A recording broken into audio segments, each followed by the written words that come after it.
This is my Series 1 Land Rover, 1956, 86-inch petrol.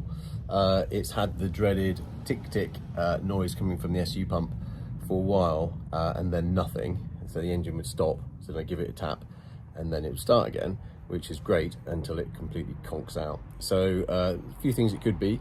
It could be like fuel starvation from blockage, or just muck in the fuel tank getting sucked up. I'm going to take off the pump and have a look at it, see if I can see any obvious faults. Right, let's get on with things. First of all, let's take the negative terminal off the battery. It'd be best to avoid any loud explosions that might upset the neighbours. And then over to the fuel pump, and just remove the negative and the positive terminals. Quick look at the cap, which actually has a crack in it, so that's going to need replacing. And then the fuel lines removed. I think they're 14mm. So the backing board that's sitting on there with the fuse panel, it's quite awkward to get to, the retaining bolts on the fuel pump. So I decided not to bother to try and remove that. Instead I just sort of worked around it. It's quite awkward. Prepare for a few swear words and a bit of time to get that off. Persevere, it will come off, and there we have it. So that's probably the first time I've ever taken the fuel pump off. That's the original from 1956. Let's see what's wrong with it. So there's going to be a little bit of fuel retained in the pump, so just safely remove that. So apart from my bad filming on this section, there wasn't really much to see. I did clean the points as they were a bit mucky. But then I had a look at the fuel filter, and this was not looking great. Can you see the sludge in there? That would explain it, because the engine was running just, and then as soon as I demanded any throttle, it would stall or choke up.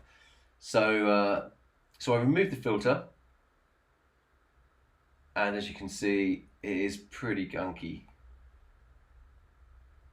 Took that away for a clean. This is the nut that holds the fuel filter in. That probably doesn't want to be there. So there's years and years of sludge, and that's probably the reason why the engine isn't running properly. Let's hope so anyway. I'll clear that out. I'll put that under the airline and see what happens.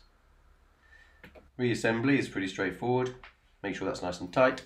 I'll probably give it a clean before I put it back on. It's a bit dirty. Let's reinstall it and see how we go.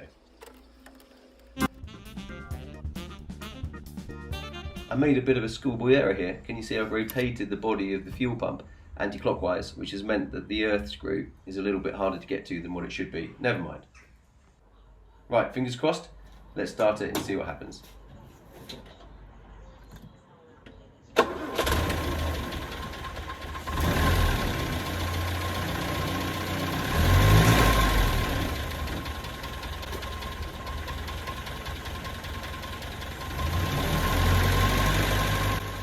There's no leaks, everything seems to be okay, and before now the engine would have stalled, so it's already running better than it was before I started. So before rushing out and buying a new pump, it's worth checking the old one, take it apart and see if it needs servicing. You can always change a gasket and the diaphragm if you need to, but in this case mine just needed a good clean.